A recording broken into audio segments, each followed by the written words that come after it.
Okay, I think we're all set. So, aloha kakahiaka kako, everyone. Welcome to the Honolulu City Climate Change Commission.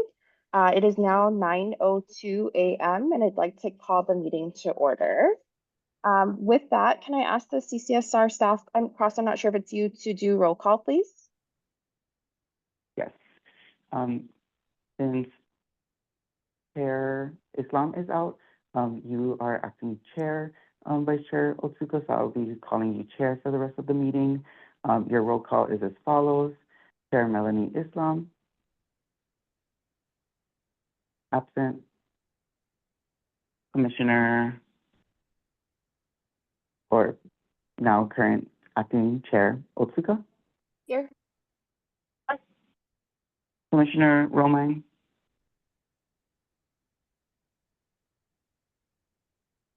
Absent. Commissioner Olsen. Present. And Commissioner Ma. Present. Thank you. Chair Otsuka, this concludes your roll call. Great. So seeing that we have quorum, we're going to go ahead and move to agenda item number 3, which is approval of the minutes. So this is approval of the March 7th, 2025 minutes. Before I ask the commissioners for a motion, can I ask the public if there are any comments or questions before the commissioners ask questions or comments and vote? I'll have a look at the participant chat and then I forgot to ask, is there anybody in the room? No, there's nobody in the room. Okay.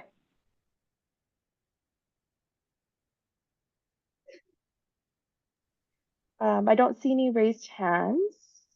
I'm going to go ahead and ask the commissioners if they have any questions, comments, or corrections to the minutes.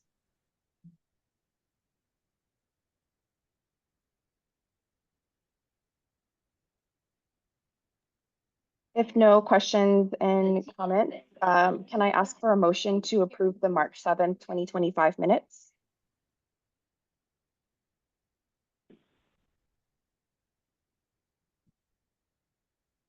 There's only 2 of us today, so it has to be both of you. I'm sorry. If you feel inclined to motion. I wasn't there, so I'm going to abstain, but I moved to approve. Okay. Okay, that's right. Thank you. And Chair, I was not on the commission at that time, so I'm going to abstain. I cannot vote. Okay. So Cross or Ben, can we defer this to the next? I know that pushes out approving the minutes from other meetings. Can we defer this to the next meeting? Or do we have any issues with that? No, that is fine, Chair. Okay, so go ahead, Sandy, sorry. Chair, we could put multiple minutes on the next agenda for approval, if that works. Correct, that works. Yeah, that would be great, actually. Then we can approve the minutes that we most recently remember. Okay, so I'm going to suggest that we defer this item to our July meeting.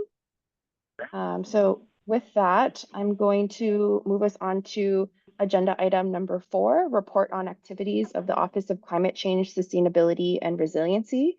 And with that, I'm going to hand it to you, Ben. Go ahead. Thank you, Chair. Excited to be here today with you commissioners and with those attending. The Office of Climate Change, Sustainability, and Resiliency has had a very busy month. We are wrapping up our fiscal year with a lot of the requisite obligations that come with that inside the city, and a lot of other great activity as well. One thing I want to open up with was actually a press release that was sent out last night from the mayor's office, which is that the mayor's office is seeking candidates for the Honolulu Youth Commission. This is really an important role. It's a way for our youth around in Oahu to have a voice in our governance and in the process we work within. So there's opportunities for youth to apply both as a representative of the mayor or as a representative of various council members who do not have representation or who are seeking representation right now. That includes District 2 and Councilmember Wire, District 6 and Councilmember Dos Santos Tam, District 7 and Councilmember Radiant Cordero, and finally District 8 and Councilmember Val Okimoto. So I bring this up in part because we are actually planning some engagement with the Youth Commission coming up. So in July, The Youth Commission is going to receive a tour of the new Blaisdell solar photovoltaic system and battery system that was recently installed by the Department of Design and Construction. It's a really exciting project that we celebrated on Earth Day, but we're giving the commissioners an opportunity to tour the facility and learn about some of the city's motivations and reasoning and benefits of the system as well. And then following that, in August, our office is actually going to be engaging with the Honolulu Youth Commission with regards to our climate action plan. And so it's an exciting opportunity. As you all know, I'll just give a brief on the climate action plan. The climate action plan is being updated for the period of 2025 to 2030. Our team within the office has been really hard at work, and over the past few months has been engaging with community members and hosting climate action plan update workshops around the island. So it's an exciting opportunity for us to present the draft plan to the commission and seek their feedback, as well as really seek broader public feedback, which we'll be doing in the run-up to completion of the plan intended for about December of 2025. The next item I wanted to report on, Chair, is just to give the commission a taste of some of the projects that our office will be engaging in 2026. You know, we think it's important to continue to build a baseline of understanding of what the office is doing and how given that we have several new commissioners, how the commission can engage and give them the opportunity to ask questions about these projects as they move forward. These are projects that we have funded in 26, and so they will begin a contracting process for any services that we may need in order to complete the projects. I'm going to start with a project with the hazards team, which is our short name for the Hazard Mitigation and Long-Term Disaster Recovery Program, led by Sarah Harris, who does an incredible job with that team. They are going to be developing something that relates to a presentation you had in May at the Waianae meeting, which is wildfire market research. And really the purpose of this market research is going to be to understand better the public's knowledge about urban wildfire and about how they can address and mitigate wildfire risk in their own environments. And the intent and the outcome of this is so that we can, with our partners, with Hawaii Wildfire Management Organization, with DLNR, with Hawaii Honolulu Fire Department, we can do a better job and improve our communications to the public about risks to wildfire and the things they can do. You know, so this is really us getting a better understanding of what they know now, so that we can share more relevant information with them as we go forward, knowing that wildfire risk is very top of mind and an important issue, and one that Mayor Blangiardi has certainly put an emphasis on within the city in the last few years for obvious reasons. The next project I'd love to share a little bit more about comes from the adaptation team. And as you all know, the adaptation team is led by Alex Yee, our adaptation team program manager, who does a really excellent job. So one of the projects they will be beginning in FY 2026 is actually related to a strategy in the climate adaptation. In the city's climate adaptation strategy, Climate Ready Oahu. And so action number 5.5 is to develop, to investigate the opportunity to develop a coastal conservancy. And the idea here is something that I'm sure many of you are familiar with, but knowing that basically the shoreline on our island over the next decades is going to be moving as a result of sea level rise. And although we have comprehensive laws that guide how we manage the shoreline from a regulatory and governance perspective, those laws and guidance were not built to anticipate this changing of the shoreline. And this coastal conservancy is intended to look at how we, both the city and the state, can address these challenges as they arise and become more frequent. We've all seen the headlines and the news when, you know, the unfortunate reality of a house collapsing on the North Shore. It has made headlines in the last several years on a multitude of occasions. We know that's going to increase, and we know that it's going to be there's really some important questions that we have to resolve, both legally and financially and otherwise, that relate to how do we deal with those properties, and what is the obligation of the public? How can we be involved? How can we convert that property ultimately from private property to public property over the long term, as we know that it's not going to be appropriate to build on once that erosion starts getting too far into those locations. I'll stop on that one, and the next program I want to share about is the energy program. And one of the projects that this program is going to be working on into the next fiscal year as they wrap up the climate action plan is to develop energy to develop and implement energy audits on all the city's affordable housing projects. And so the city has quite an array of affordable housing projects, some 30 plus buildings, actually I think it's 40 plus buildings around the island that provide affordable housing to residents, and thousands of units, and there is a significant opportunity to provide greater energy efficiency to those units. And so really excited to be launching these energy audits, which is obviously the first step in our ability to deliver services with the intent of really trying to drive down the cost of living for the residents in those facilities, as well as, of course, as we all know, to reduce our carbon emissions, in this case from the electricity sector. So a really exciting project, aligns with our current climate action plan, Action 6.4, which is to facilitate and invest in energy efficiency in city-owned housing. So we're seeing a pattern here. A lot of our work is very much pulled from our guidance documents and is in an effort to comply with and to address the actions proposed. And one of the reasons those documents are so important to us, and one of the reasons we're updating the climate action plan now. So the last project I'd like to provide a little information on is actually from the Food Security and Sustainability Program. And what they're going to be doing with FY26, their FY26 project, is to be exploring ways to expand community stewardship of city lands.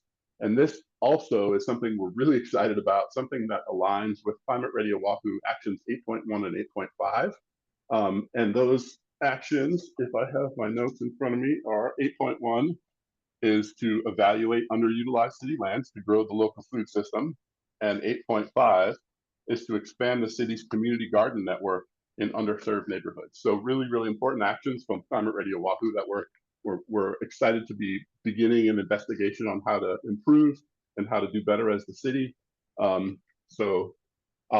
That's kind of what I have for updates. There's a couple more small items, Chair, if it's okay. I probably have 2 or 3 more minutes, if that's okay with you. Is that all right? Oh yeah, go for it. Okay, I wanted to take a pause there because I'm putting a lot of information in front of you, but it's always good to allow other people to interject should you have questions, and we can get to that in a minute.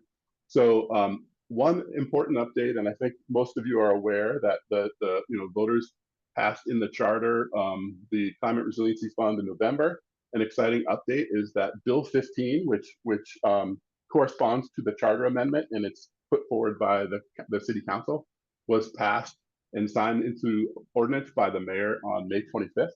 And so this provides a little bit further guidance in terms of how we as the city will implement the Climate Resiliency Fund. And it's a really exciting moment for us. It's, as we discussed, I think in the last few meetings, or perhaps in the March meeting, the timeliness of this is critical given the pullback of federal funding and the real need for us to accelerate adaptation planning in particular, but also to accelerate the actions that really help people save money around the island as much as we possibly can. So we have a whole bunch of projects that have been lined up internal to the city that we expect to be seeking access to that fund for very soon, and we'll share more information as we can. I'm gonna drop. I always forget to drop links in the chat. So as I'm slowing down in my conversation, it's only to share more information. I just popped in the link to Bill 15, actually Ordinance 25-23 in the chat. So if folks are interested in what the final ordinance looks like, it's there and available to you. We apologize for the deferral on the annual sustainability report. We have some wonderful team members who put tremendous work into that, and we really wanted them to be able to share that. And the lead for that program is not available today, so we're asking, and we appreciate the Commission's patience in deferring this item so we can give that opportunity. One last update that I would love to provide, and just do a quick screen share on, is you all are aware that we are, as the Mayor's Office of Climate Change, Sustainability, and Resiliency, part of the One Water panel. And One Water is really about working together across multiple agencies and across utilities to coordinate primarily around water-based utilities, but really to coordinate around adaptation planning and have more in-sync planning at multiple scales and understand what is it going to mean for us to really be becoming more resilient in the areas, to the hazards that we face as we go forward. And so a really important effort. I'm just going to share my screen just to give people a look at really, this is at a very high level, but it's really just the vision and mission of this effort. So the vision for the One Water Honolulu project is collaborating for a thriving and climate resilient Oahu. And the mission, as you can see, I'm going to read it out loud, is One Water Honolulu champions cost-effective and climate resilient infrastructure services and natural systems for the people, culture, and sustainability of Oahu through integration and innovation in planning, implementation, and maintenance. And so this is a really critical effort that's allowing us to get out of our silos, to look at how we need to change our systems, as we've talked about before, budgetary systems, planning systems, and all that, to better align on how these projects need to come together in the future. That was a lot from me, Chair. So I am going to pause. If there's any questions, happy to take them. And can't say enough about what a privilege it is to be working with you all.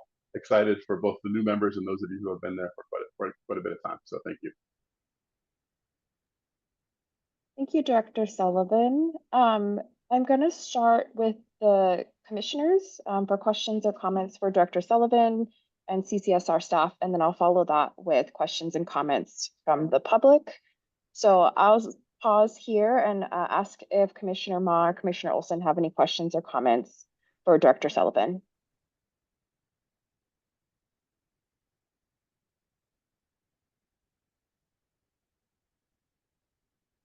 I'm just trying, Ben, thank you so much. Those were a lot of updates, and I have all these websites open now on on my other screen.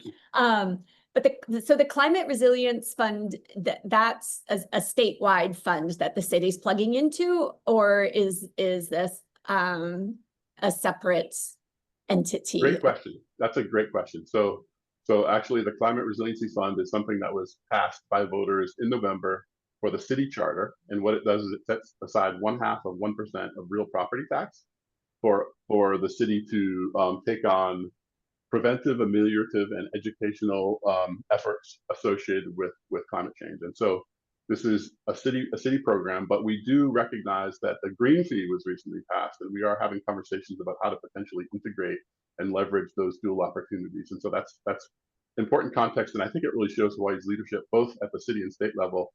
And the timing of it is actually obviously excellent, given that there were a lot of resources expected from the federal government through IRA that have since been pulled back and withdrawn. Right. Yeah, that it's tough financial times for sure. So this is complementary to the new sources of funding through the increase in the TAT. Yeah. Okay. Thank you for that clarification. Commissioner Olson, do you have any other questions before I go to Commissioner Ma? Oh, yeah, I could. But if Sandy wants, Commissioner Ma wants to follow up on that one, but I just wanted to dig in a little bit to the One Water and the coordination. I'm still learning the landscape here, but the coordination with like the stormwater, public utility, et cetera. Like, how is this the vision to cross from city and county agencies, state agencies? Obviously, those systems can be pretty siloed. Anyway, I have a huge interest in that as so I think, yeah, everything you talked about was so interesting. I also have just want to mention the coastal, what I've forgotten the terminology you used. The Coastal Conservancy. Yeah. Conservancy, yeah. And whether you are connected, I mean, obviously, Commissioner Romine is in here, but Sea Grant seems like a really important partner in that sense. Sea Grant is an incredibly important partner for us, both for things like that, but also we actually utilize their Grau Fellowship program, and we have 2 people in our office that are really integral to our team who spend 2 years, have a 2-year tenure of full-time work with us and with our programs. That really makes a huge difference in the work that we perform. So we have multiple channels for connecting with Sea Grant, and really appreciate that comment. And really just, we're sharing this because we want to make sure that others know as well. I'm sure there's insights out there that we can gain from broader awareness of the work we're doing. That's it for me. Okay, thank you, Commissioner Olson. Commissioner Ma, questions or comments for Director Sullivan? Yes, thank you, Chair. Director, thank you so much for sharing the work that your office is doing and your staff is doing. This is very exciting, and you guys are so active. Very honored to be part of the commission and to see what everyone is doing at the Honolulu level, at the county level. It's a tremendous work. So thank you so much for sharing. Just a couple of small little questions. So the wildlife risk study that you're getting off the ground, is this an RFP for how many years and amount if it's an RFP? Yeah, so that's a great question, and I have to pull up my information. It's actually going to be $192,000 is currently programmed, and it is likely to be an RFP. The procurement is still being resolved and finalized, but the intent is definitely to go out to use that method as I understand it now. And we expect that it'll be about a year once the contract is signed to complete the work. And is that the same for the Coastal Conservancy project as well? Oh, I'm sorry. Yes, the Coastal Conservancy, I believe, is on a similar time frame. However, I am not recalling if that is the method we're going to use. I'd actually love to see if Dr. Fox wants to add a little here. She's done an amazing job in making sure we're really organized for FY26 and the projects are moving ahead. Dr. Fox, can you remind me where we are with the Coastal Conservancy in terms of procurement method? We just started those conversations this week, Director, so we don't have the procurement mechanism solidified yet with purchasing. Oh, no, that's fine. That's fine. Thank you for sharing. So it's basically 1-year projects each, and the green energy program for the audit. Will you guys be doing that in-house? No, we will be hiring an energy auditor to do that work. And it's quite a bit of, it's fairly extensive. So there's, like I said, there's about 40 some facilities in the total inventory. One of the triggers for this is the recently announced Department of Housing and Land Management, which is a consolidation of previously 2 entities. They will be actually taking possession of housing that has to date been managed under the Department of Community Services as well. And so there's a consolidation in the works, and our intention is to be able to initiate the audits and then over the next several years under Mayor Blangiardi complete the energy retrofits for those facilities, just because it is such a critical aspect of our work. But we will be hiring to do that. Thank you. And Chair, if I could beg your indulgence to ask one more question. Yes, please go ahead, Commissioner Ma. Thank you.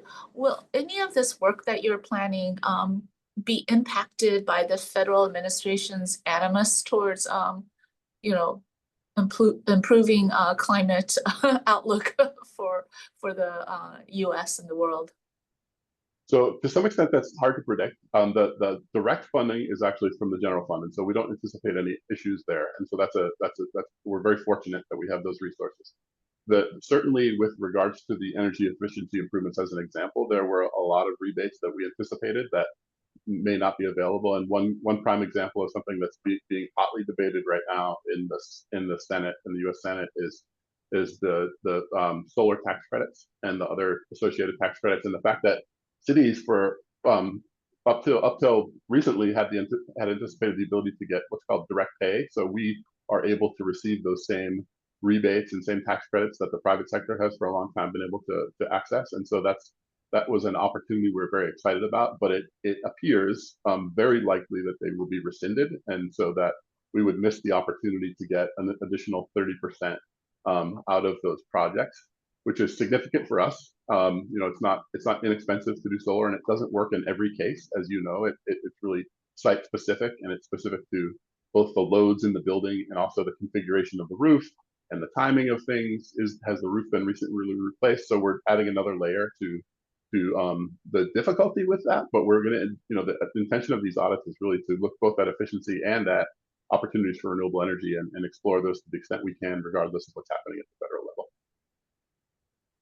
Thank you. Thank you for that update. Well, if there's anything the commission or the commissioners could do to support your work, and especially in terms of funding, interacting with other agencies, please let us know and keep us informed. Thank you. I want to take advantage of that remark, because I do have one more note on my update that I failed to share, which is that we would love to get an update on the discussion around updating the sea level rise brief. And the reason I asked this is because we've received some questions about the current guidance and what source of information the current guidance ultimately lands us on. And there's a little bit of confusion with that. As you all may know, the state sea level rise viewer is fairly out of date in terms of the data that's published currently. And the SOAS viewer with Chip Fletcher's office has more up-to-date information, but it's not clear to everyone involved which if the guidance actually points us to that new viewer with the language in the existing guidance or not. And so that's an example of a question we'd love to get some help on. I suspect it's probably more squarely in Dr. Romine's field, but I know there's been ongoing work, so maybe for a future agenda that would be really useful to just get an update on that and maybe a little bit more on that specific question. Great, thanks, Director Sullivan. Commissioner Ma, anything else? Questions or comments for Director Sullivan? No, thank you very much. Thank you for your indulgence. Thank you. Okay, thank you. So Director Sullivan, I think maybe we talk to Chair Islam about agendizing that maybe next month, and make sure Brad can be here or Commissioner Mine can be here, because I think he probably could give the best direction and guidance on this particular topic. So we can touch base later. But thank you for the inquiry and suggestion. I just wanted to add a couple things before I open it up to the public for questions and comments. I just wanted to let folks know that I attended a climate action plan meeting, I think 2 months ago now, I think in April. And I thought it was so great. So I just want to thank your office for putting the meeting on. I think sometimes some of these topics can be sort of doom and gloom, but it was really refreshing and very positive. Everybody who attended was very excited to contribute their knowledge and feedback. So I just wanted to mahalo Poliahu and the CCSR team for putting on such a good meeting. So that's my first item. Similarly to Commissioner Olson, I'm really interested in learning more about the One Water initiative. Director Sullivan knows my passion is trying to close government silos. So if there are any things that you want to present to the commission that you think is relevant, or feedback or opportunities for commissioners to participate in any One Water activities, I'd love for you folks to help flag that for the commission. And I can't remember what my last, oh, sorry, go ahead, Director Sullivan. I was just going to immediately respond and say that the Department of Facility Maintenance has a stormwater conference July 17th and 18th, and it's my understanding that there will be a panel discussion that will be an update on One Water. And so that will, to my knowledge, will include Dr. Roger Babcock from Environmental Services, as well as Barry Usagawa from Florida Water Supply and others, likely someone from DFM as well. So that is an opportunity, and then we're always happy to come in and give a short presentation in this context if that's the appropriate venue, but certainly there are other places that information can be gleaned. Great, thank you. And then just my last comment on some of the resiliency efforts you folks are working on, both wildfire and then the Coastal Conservancy initiative. I mentioned this to the director and deputy director, but there are federal funding sources that my office helps to manage. The one that comes to mind in particular is PROTECT, the Federal Highway Administration federal grant that you'll need a sponsor either from my office or, for example, the state DOT, or even our partners at the Department of Transportation Services at the city. So let's keep in contact about some of your initiatives and see if any of them are eligible activities for some of these federal funds. PROTECT hasn't gone away yet, and I asked for an update this week about whether we know if that's at risk and whether we should apply sooner rather than later. And I haven't gotten a firm suggestion that that funding's going away anytime soon, but I'm not sure. So let's keep in contact about any resiliency opportunities, particularly for our transportation system. As you folks know, a lot of our roadways are coastal and falling into the ocean or at risk of falling to the ocean very shortly. So I wanted to note that for director, deputy director, but also for folks in the public, that is a federal funding source available to statewide, but my office specifically works on Oahu specific grants. So with that, if no other questions or comments from Commissioner Ma, Commissioner Olson, I did want to open it up to the public for questions, comments, or any testimony. So I'll have a look in the chat and see or participants and see if anybody's raising their hand. So please raise your hand with any questions or comments. I'll pause here.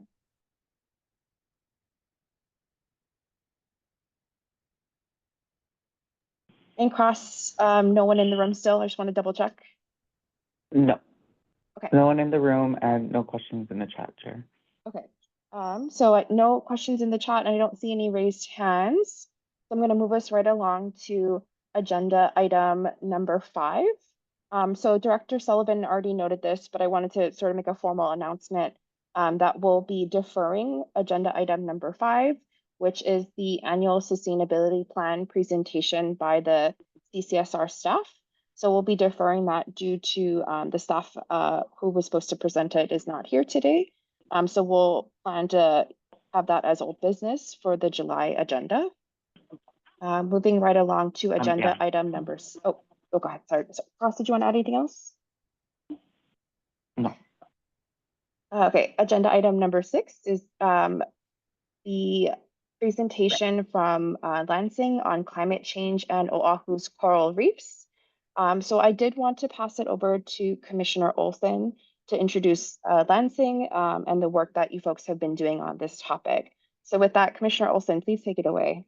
Thank you very much. I'll let Dr. Pern talk a little bit about the background of this project, but this is the follow-up of a NOAA, National Oceanic and Atmospheric Administration, funded project to the University of Hawaii to look at the impacts of ocean acidification specifically, but also global warming on the coral reefs and the services that coral reefs provide to Oahu. So such as fisheries in particular. So this is kind of the scientific basis that we're working on to link our future scenarios of the ocean with what it means for our precious coral reefs offshore. And Dr. Pern is, this was part of her dissertation and postdoc work at the University of Hawaii. So we're really excited to present this work out and draw attention to it so that we can use it as the basis of future policy and action. So I'll hand it over to Dr. Pern. Oh, hi everyone. Cross, are you pulling up the slides? Oh.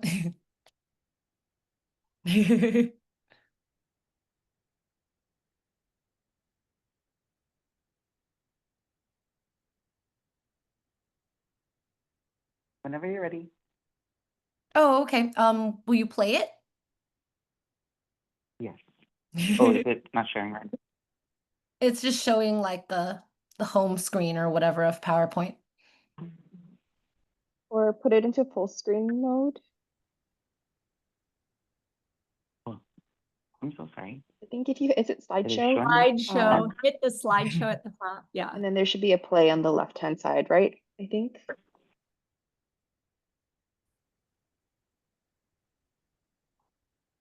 I'm so sorry.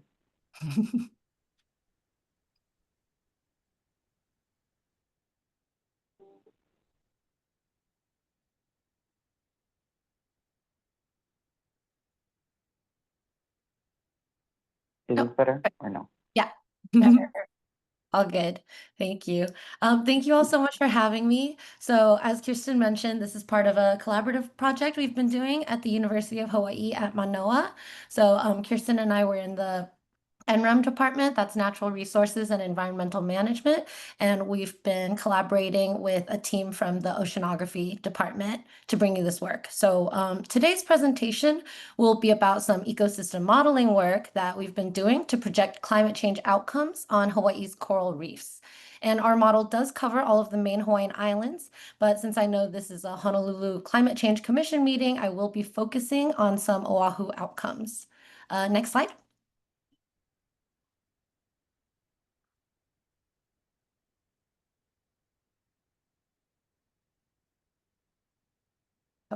Nice. The nearshore ecosystem in Hawaii is characterized by coral reefs, which are well known for their high biodiversity and structural complexity. Reefs provide many vital ecosystem services. They support fisheries, provide food, support tourism, protect shores from wave energy, and they're also a source of medicine. Coral reefs are particularly important in Hawaii because they comprise around 85% of reefs in the entire United States. Our study is specifically focused on the populated main Hawaiian Islands, where people receive direct benefits from the coastal ecosystem. These reefs are vital to the economy. A past figure has said that they generate about $800 million in revenue a year due to fishing, recreation, as well as other benefits. Unfortunately, these ecosystems are highly susceptible to climate change processes. Next slide. Climate change affects the reefs in two main ways, through rising temperatures and ocean acidification.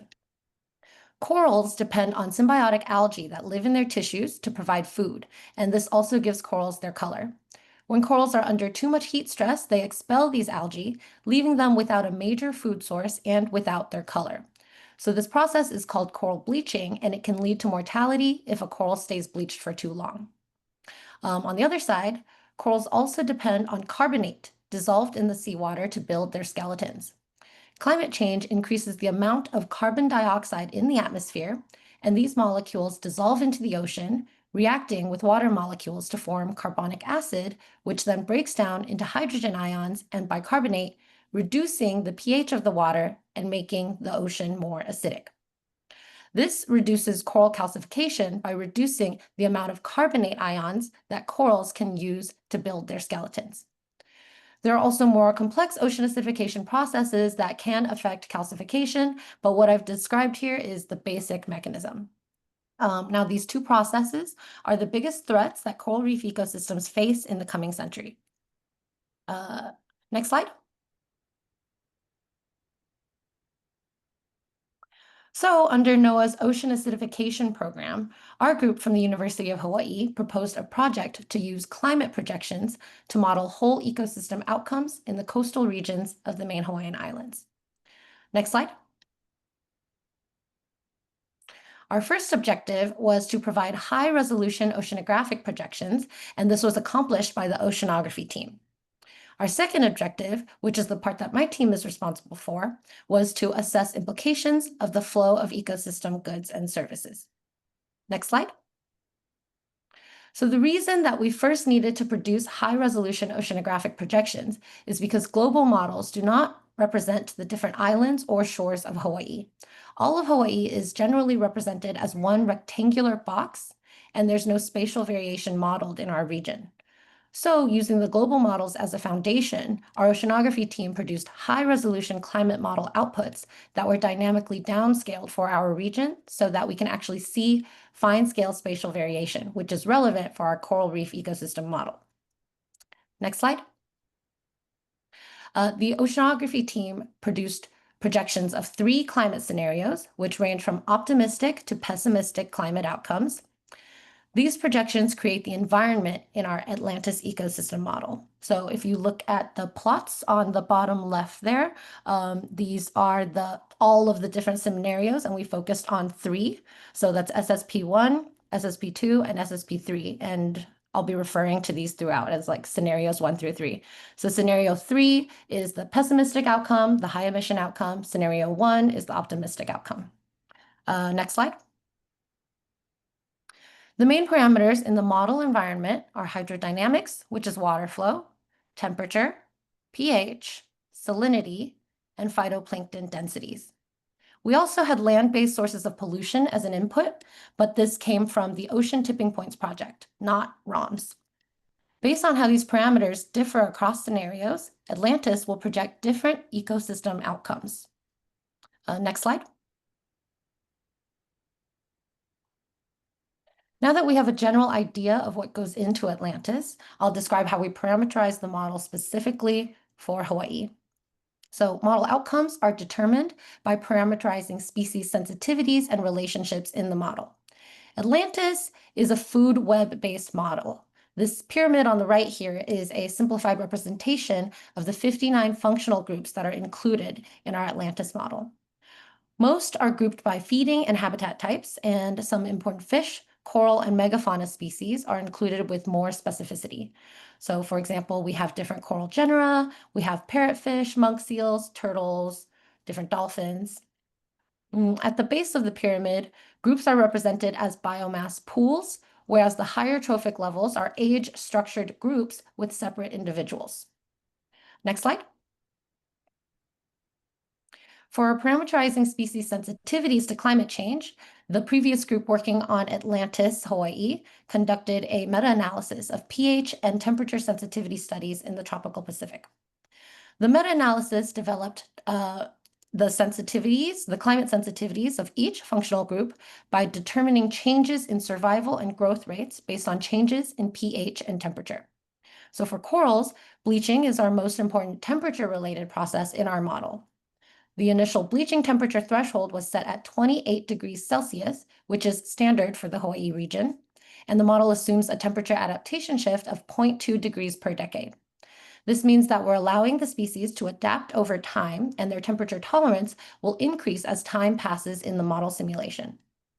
While the model doesn't currently support spatial differences in bleaching responses, we do get an idea of how spatial differences affect ecosystem outcomes by forcing the model with high-resolution climate data.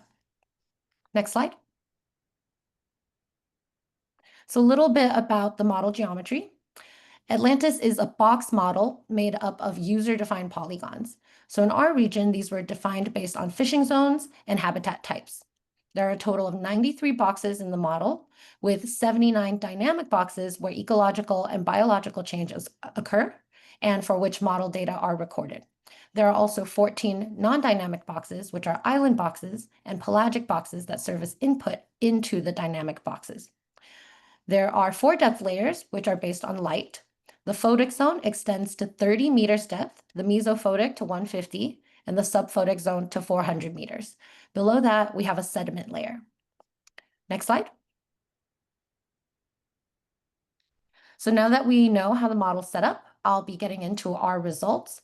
The next few plots of trends over time are going to be for Oahu only, and then I'll zoom out to the main Hawaiian Islands for our spatial results.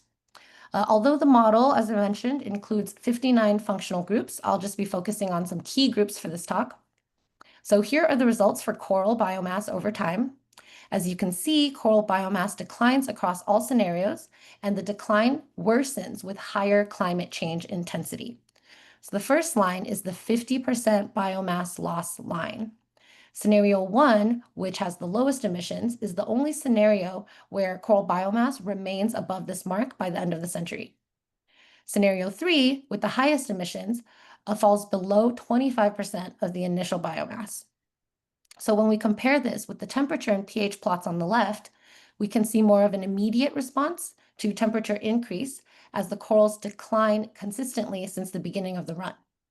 But we also see a more delayed response to pH decline, so this is ocean acidification, as the scenarios start to distinguish more clearly around 2060, while pH starts to distinguish very clearly around 2050. This aligns with what we know about climate change effects on corals, as high temperatures can lead to rapid mortality during bleaching events, while acidification exerts a more gradual impact by reducing calcification rates. Next slide. Next, we're looking at reef herbivores. Overall, reef herbivore biomass remained relatively stable across all scenarios, but they seem to start declining at the end of the century for climate scenarios 2 and 3, which have higher climate change intensity than scenario 1. This is likely due to a combination of impacts from habitat that's provided by corals, as well as food that's provided by fleshy macroalgae. Although scenario 1 has significantly less food resources for herbivores, so that's the blue line on the left there, it actually resulted in the highest herbivore biomass by the end of the century. And this most likely reflects the enhanced habitat complexity in the low emission climate scenario due to less coral loss. Next slide.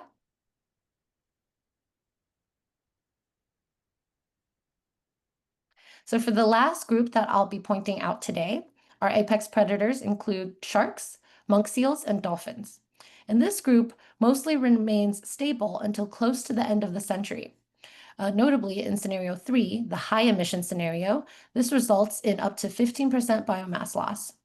Presumably, the loss of coral leads to habitat loss and a decline in reef fish, reducing prey availability for predators in climate scenario 3, the high emission scenario. Next slide.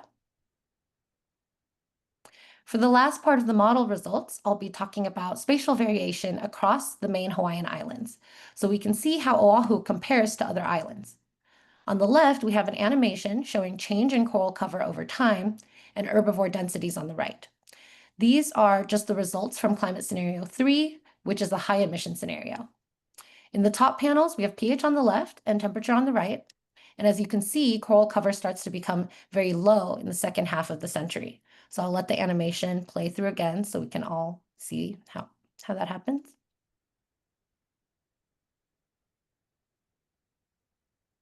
Okay, next slide. So for a still image, we'll look at the change in percent cover by the end of the century. Here we do see that Oahu loses less coral percent cover than other islands. However, this may be representative of the fact that Oahu is starting out in the simulation with a lower percent cover of coral, so it does have less coral to lose. We also notice, though, that other islands have shores that are light yellow, which shows low coral loss in those shores, while Oahu doesn't have any light yellow shores. And this shows that coral loss occurs across all shores of the island. And this is likely due to urbanization and higher levels of nutrient and sediment runoff, which is included in our model. Finally, we also see an association between coral decline across the islands and spatial variation of both pH and temperature. Overall, we're seeing more drastic declines in the southwest sides of the islands. So this is the leeward side. And this is consistent with both the temperature and OA trends, as larger declines occur in the warmer, more acidic sites. Next slide. So now we have the herbivore density animated throughout the whole model simulation. So when we start from the beginning, we see that herbivores move over time towards the northeast shores of the island, where it is cooler and higher coral cover remains. So if we look from the beginning, you can see that the darker green regions are moving towards the northeast shores, especially near the end of the century. Yeah, okay, next slide. So to sum up all those model results, I know there's a lot. There was a substantial decline in corals where biomass loss was higher as climate change intensity increased. We did also see noticeable differences in the 3 climate scenarios, as herbivores were highest in scenario 1 and predators were lowest in scenario 3. Additionally, spatial variability in biological outcomes followed climate trends around the islands. Overall, these results show that ecosystem declines increase with climate intensity or climate change intensity, and this effect is particularly noticeable at the bottom of the food web. There are also cascading effects up the food chain from corals and algae all the way to apex predators.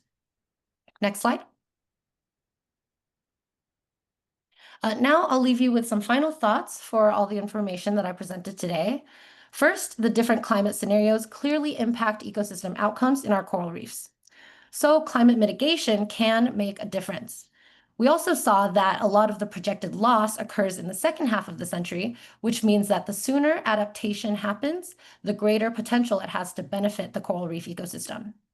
The spatial variation that we saw also shows that different regions will experience different impacts. So local management may result in different levels of benefit for local ecosystems. So we are testing some management scenarios to try to evaluate those impacts as well. That's all I have for today. Thank you so much for listening. And I don't know if there's time for a Q&A.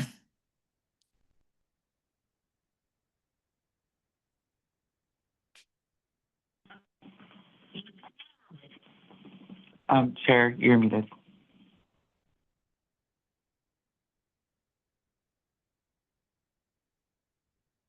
Chair, you're still muted.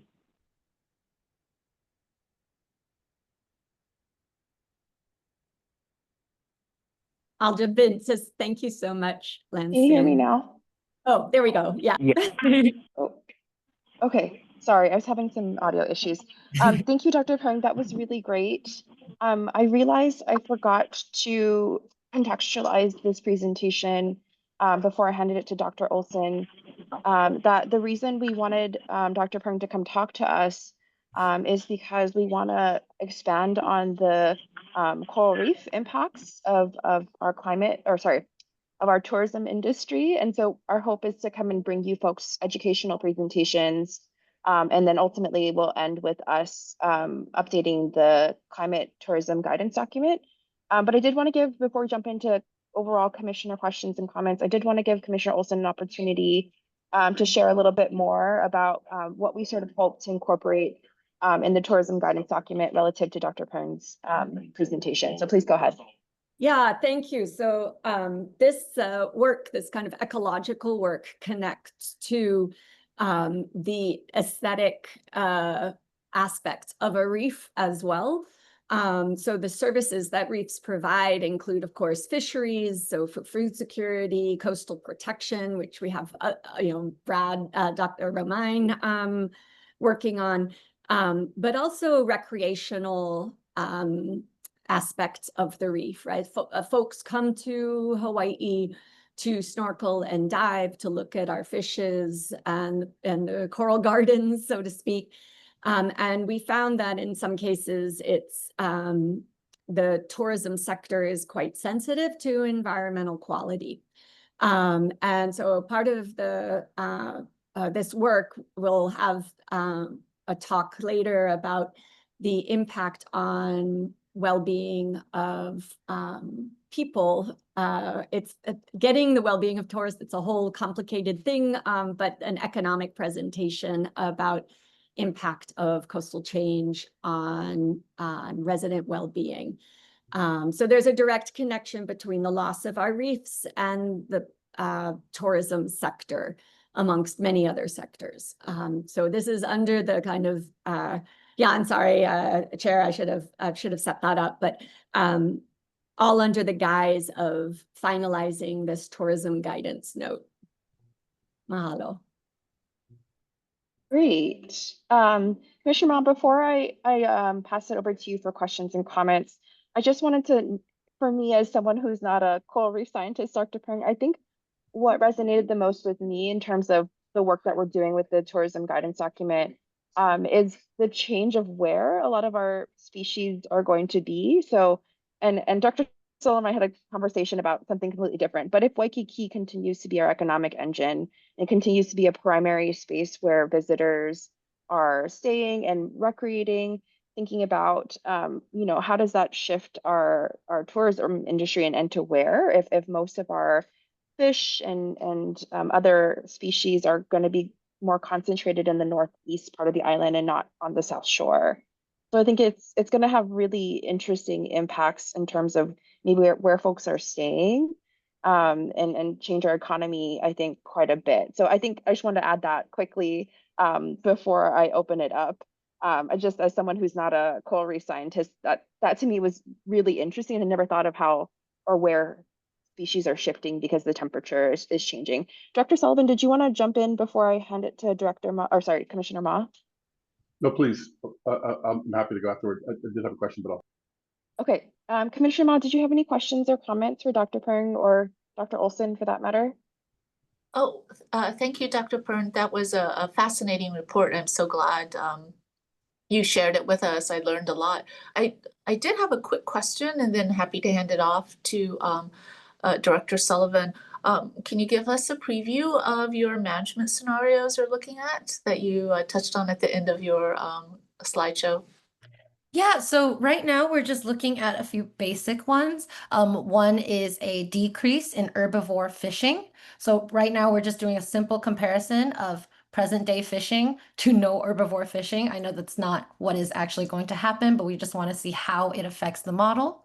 And we also have a comparison of pollution levels. So that one, we have current pollution compared to what the pollution levels would be if all of the waste disposal systems across the main Hawaiian Islands were upgraded to their max levels as predicted by the literature.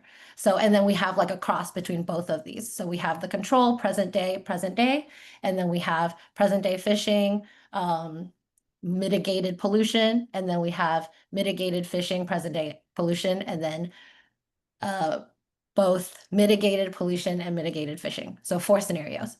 Is it by time when, let's say, our pollution control will actually go into effect? Like we upgrade our pollution system? We can change the timing of the pollution forcing to see that, but right now I'm just testing what if the pollution level were lower throughout the entire model run. Fascinating. Thank you so much for that. Look forward to your next updated report. Thank you. Thank you, Commissioner Ma. Director Sullivan, did you want to add anything? That was a similar question to what I had, but I would love to ask for a little more detail in terms of what is modeled from the land-based pollution. Is this primarily like a cesspool septic tank kind of a thing, or is it broader in terms of the anticipated pollutants? I think it is primarily that, but it should cover most of the pollution that we expect to run off into the water. However, I'm not the one modeling the pollution. We actually use layers from the Ocean Tipping Points project. So I'm not 100% sure all of the little details that go into it. Thank you. So appreciate the work. I think one of the reasons I asked that question is it's really hard for people, I think, very often to relate to the mitigation problem in that we're tiny. It's, emissions are global. So what can I do? And obviously that's part of our work is we always continue to say, hey, there's lots of other benefits, but those direct correlations to, hey, we can convert cesspools to septic tanks and we can do other things. And there's a lot we can do to alleviate these concerns. It's really, really important for people to hear. Mahalo. And Dr. Perrin, if there's, when you're done with your modeling, if you would like to share more with the commission, you're welcome to get in touch with me. And I can discuss this as a potential future agenda item with the chair. So please do get in touch. That's really exciting. Thank you. Yeah. Before I open it up to the public for questions, comments, and any testimony, Commissioner Olson, did you want to add anything else? No, I'm good. Other than we can discuss the details, Ben, offline to talk through some of what's possible with this sort of modeling and next steps. So great, thank you. I'm now going to open it up to the public for questions, comments, or any testimony. Cross, I just want to check, is there anybody in the room with you? No, and there are no comments in the chat. Okay, please raise your hand if you have questions or comments. I'm just going to check the participant list quickly.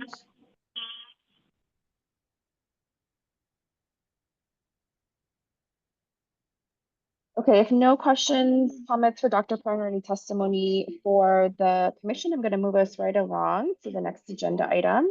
So our next agenda item is number 7, which is our update on our climate change and tourism guidance document. So Commissioner Olson and I sort of briefly gave you an introduction to this, but our intention really is to provide you folks some educational presentations on some of the items that Commissioner Olson and I are working on trying to update in the in the guidance document. I did want to share a little bit more about our intended timeline. And then Commissioner Olson, please jump in at any time. I have my screen to the side, so please jump in. I can't see. You jump in. So our intention really is to continue working on some updates. Commissioner Olson actually is working on the majority of them, so thank you, with the help of lots of graduate students and some colleagues at the Natural Resources Environmental Management Department. So thank you to everybody who's helping. And we're hoping in the month of July, August, and September to share or hear from some other experts on some of the areas we hope to improve on before we go out for stakeholder engagement. So some topics we're hoping to bring to the commission and the public are more on water use of our visitors, what our emissions look like, and some updates, particularly be sharing a little bit more about transportation, hopefully, and then maybe potentially a presentation from the Energy Office on marine and aviation emissions as well. We hope to update the agriculture section to have a colleague from the NREM department share more about agriculture impacts of our visitor industry. You folks have already heard from our expert on invasive species, and then we hope to also update the sea level rise section. So we want to make some substantial updates before we go out for formal stakeholder engagement, and hope to bring you folks some experts in these areas to come talk to us in July, August, and September of this year. We hope to come back to you folks in September and present our internal revisions for comments and questions before we go out for stakeholder engagement. And then October, November, if all goes well for stakeholder engagement, and then come back to you folks in January of 2026 for a formal vote to approve the guidance document. As always, these are living documents, so they don't have to be permanent per se, but we did want to get something on the website more formally for city council, mayor, and the city departments, as well as the public to have access to guide some of their work. So with that, Commissioner Olson, do you want to add anything else about update? No, I think that really covers it, of what we're planning on doing. You know, as you said, this is a living document. So if there are topics that Commissioner Otsuka did not mention that you think we should explore as an important aspect of the intersection of tourism and climate change.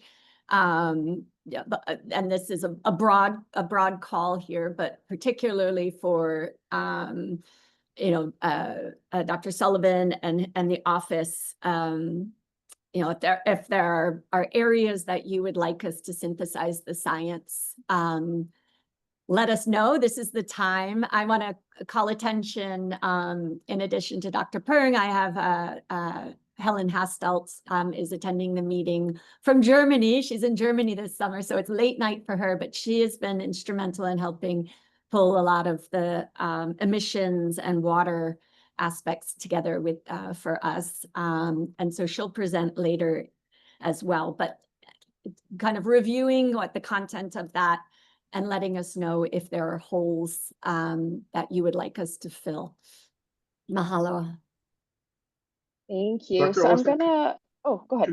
Can you just make sure we understand the relevant timing for feedback on that? I want to make sure we're timely with any information we provide back per your request. Right, that's a great question. I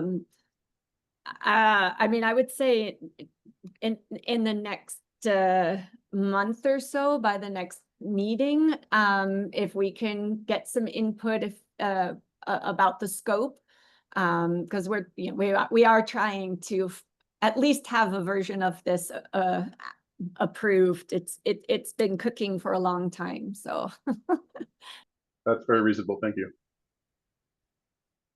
So I'm gonna ask Commissioner Ma if she has any questions or comments, and then I'm gonna open up to the public for questions, comments, and testimony. So with that, Commissioner Ma, go ahead.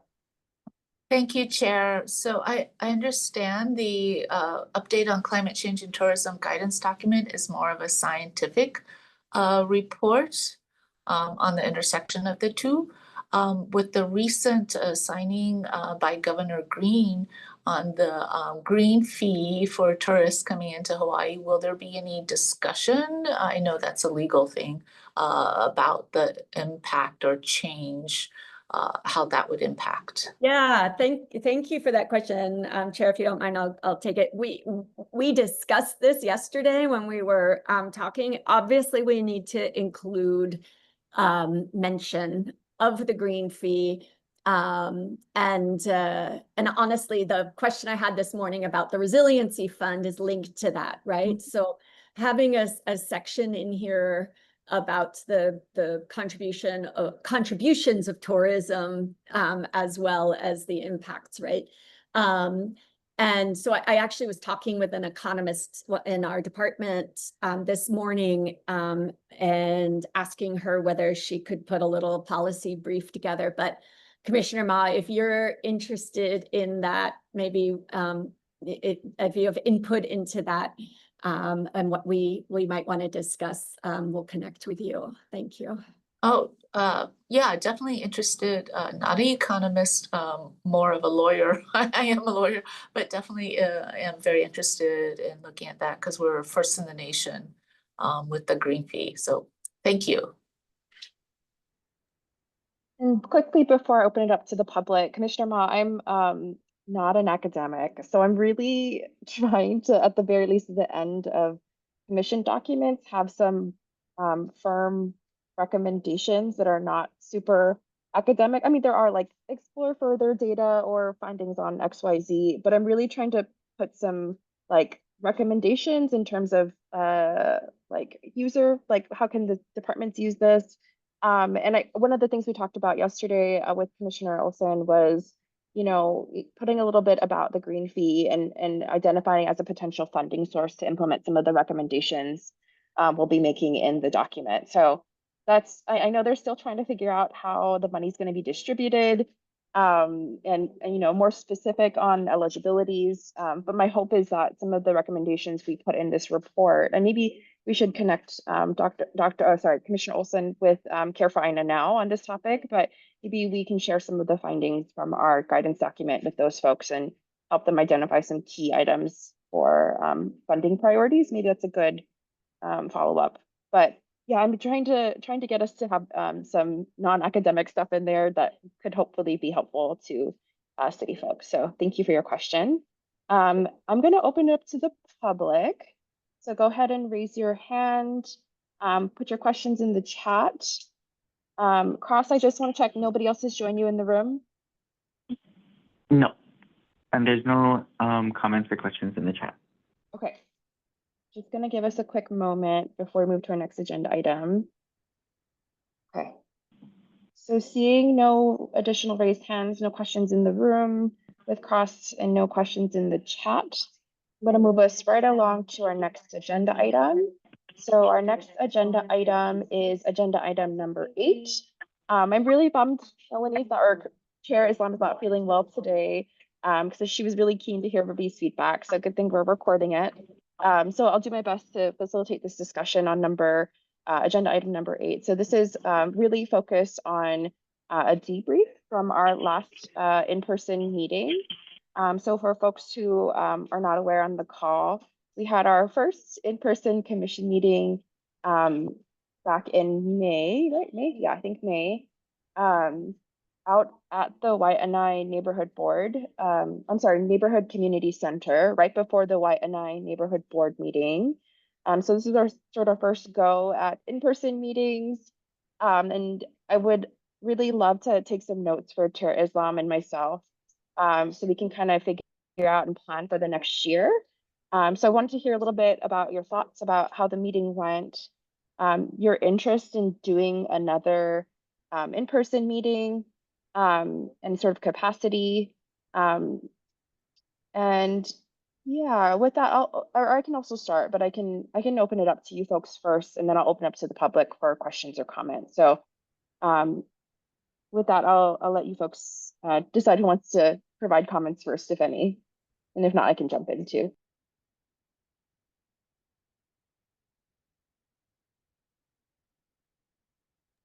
I can start. Oh, go ahead. Sorry, I was looking for the hand raise button and I can't. Anyway, yeah, I mean, I really enjoyed the time together. It helped a lot to be able to see each other and sit around a table. So, kind of internal dynamics, that was great. I also just really appreciate making the commission more accessible to the community and showing care for a specific place and having presentations that were relevant to that place and bringing this whole concept of resiliency to a specific community. So I really liked that. So that's kind of my plus. I mean, obviously the flip side of it is the logistics and the time required. I mean, I realize getting out west side for most of us is a haul, and so especially right after work, that time period. So maybe, I don't know if it's always, if there's any suggestions of how timing wise, et cetera, we could do it so that the transaction costs aren't so high for the commissioners. But I mean, I give it a thumbs up overall. It's not that often that we have to travel out, and I really did think it added to the meeting. And I forgot to mention at the start for the public, but also for you folks, Commissioner Ma and Commissioner Olson, because you folks are relatively new. And actually, I was not here when the commission did in-person meetings. So they used to meet in person, I think at the CCSR office. I think that's right, Director. Yeah. So they used to be in person all the time in downtown Honolulu, but never in person outside of sort of downtown. So, you know, maybe there is an opportunity, sort of a compromise is that maybe we start meeting in person in downtown. Maybe that's a good start, for example. And then Chair Islam and I had talked about very similarly to you, Commissioner Olson, the capacity and the logistics of having an in-person meeting is a lot to put on the CCSR office. So we don't have dedicated staff to help us with the meetings. Cross very generously provides his time to the commission, but we don't have dedicated staff to do like communications and outreach to the community, let them know that we're coming. And Maya very graciously helped a little bit with that, but we don't have sort of dedicated staff to help with this kind of stuff. And then having folks come from CCSR to support the meeting was a big ask. And so I think we're not going to be meeting in person in terms of outside of downtown super often, but I did want to sort of hear from you folks in terms of cadence or interest. And I'll just quickly add, Commissioner Mal, one more thing before I'll ask you if you have any comments or questions. Is that we also sort of discussed, you know, Chair Islam mentioned that this was really to follow our equity pledge to have this meeting in person. And I know that was sort of a desire from the previous chairs as well. But thinking about how can we can agendize this for another time, but thinking about how we can be most effectively reaching the community, and is that necessarily having these meetings in person? And we sort of concluded between the two of us that we wanted your feedback. Like maybe that isn't having these meetings in person, and maybe it's us like as commissioners going out into the community at existing meetings to provide our feedback, provide our expertise, things like that. So just something to think about. We had a more in-depth conversation, the two of us, after the meeting. I wanted to open it up to you folks to also provide your feedback. So with that, Commissioner Mott, is there anything you want to share, any feedback you have for us? Thank you, Chair.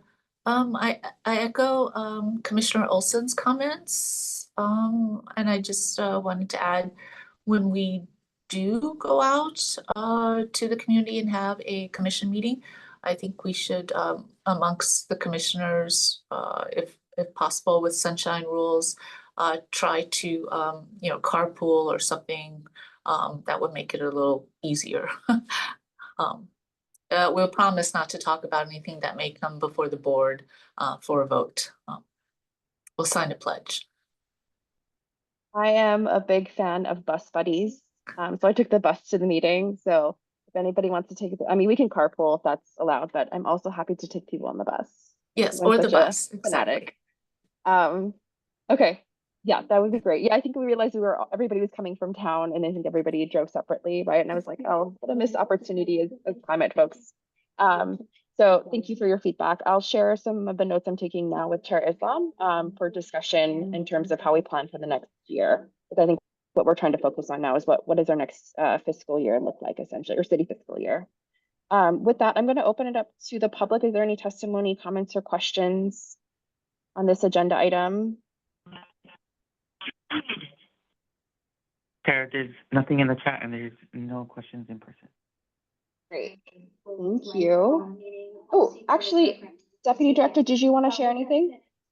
I did, thank you. Chair Otsuka, Director, if it's okay with you, I just wanted to reiterate for the good of the body that there is a budgetary component to the meetings as well. And so just for the record, the city doesn't provide to the commissions and executive bodies a separate line item for the budget where there may be any type of needs. And so we do absorb that within each fiscal year operating budget here within CCSR. For the in-person meetings, that may be things like equipment rental, facilities rental, printing, any supplies that we need to purchase. It could be office supplies, educational materials, so on and so forth. And then equipment rental would require the requisites for computers, projectors, AV equipment for recording the meetings and making them publicly available.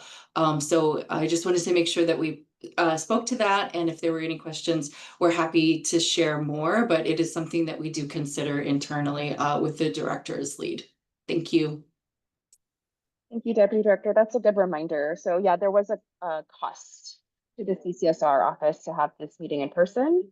And so if we do want to have one other meeting, we just need to budget with CCSR with their request that goes to the mayor. So it's something for us to consider also in the next couple of months as CCSR prepares their budget for the next fiscal year. So thank you for the reminder. I don't see any other hands in the participants and no questions in the chat. So with that, I'm going to move us right along to our next agenda item. Discussion on tentative next meeting date. So our next meeting is scheduled for Friday, July 25th from 9 to 11 a.m. So as always, there's the Zoom option, but there's also an in-person option at the CCSR office in downtown. Maybe we could talk about if there's maybe a couple meetings a year that we all want to commit to going in person. We can talk about that another meeting, but folks are welcome to join via Zoom or in person. Any questions from the commissioners before I open up to the public? Any questions or comments from the public? Okay, I don't see any hands. I don't see any comments in the chat. Okay. And moving right along to agenda item number 10, communications and correspondence from the public. So these are items that are not agendized, but the community is open to or welcome to provide comments or questions. I'm going to start by asking Cross. I just want to confirm we didn't receive any communications from the public prior to the meeting. No, Chair, I did not receive any correspondence from the public either through the office phone or through email. Okay, perfect. Thank you for confirming. So I'm going to open it up to the public. So go ahead and raise your hand if you have anything you want to share with the commission, or you're welcome to pop it into the chat also. So I'll pause right here.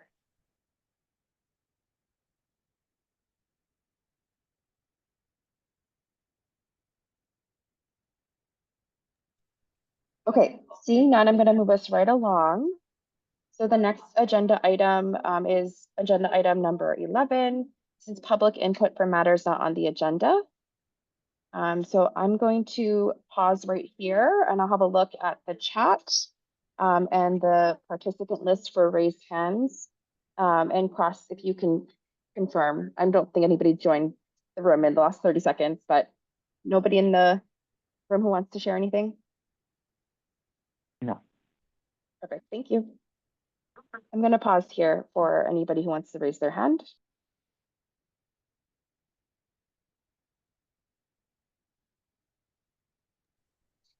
Okay, seeing none, I'm going to move us right along to agenda item number 12, announcement. So I'm going to start with the commissioners. Commissioners, any announcements?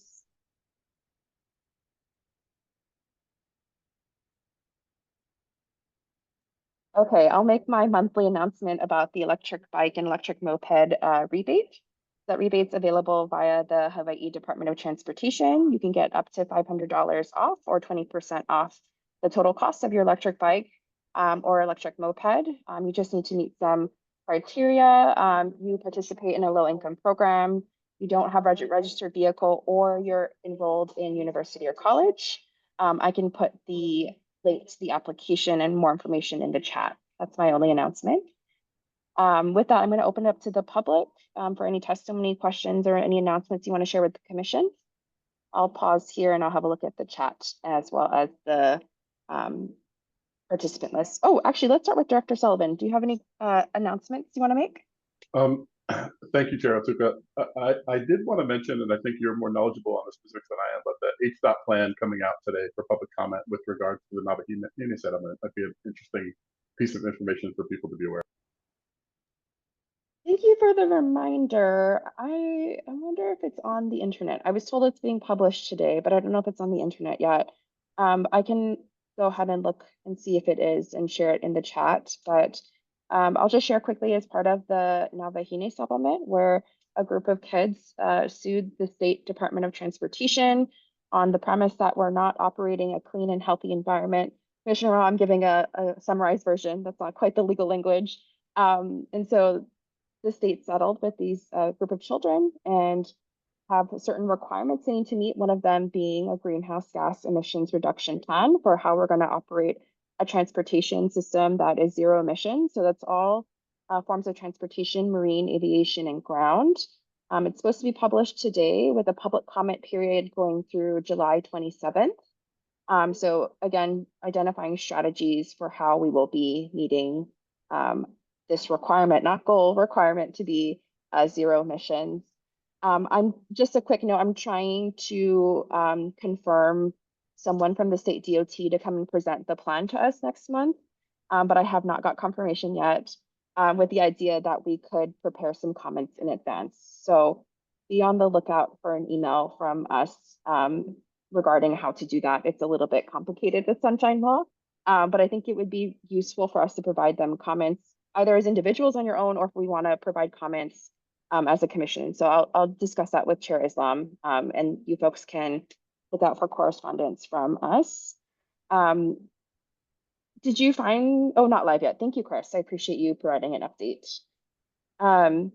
With that, any other questions or comments from the public? Cross anything from the room? No, Chair, there is none. Thank you. I don't see any hands raised. Okay. If nothing, I'm going to move us right along to adjournment, agenda item number 13. So I'd like to call this meeting to an end. It is currently 10:24 a.m. Thank you, everybody. Appreciate you attending and indulging me in sharing. Hopefully that was just as good as Chair Islam. So thank you, everybody. Appreciate it. Thank you. Thanks all. Thank Mahalo. you.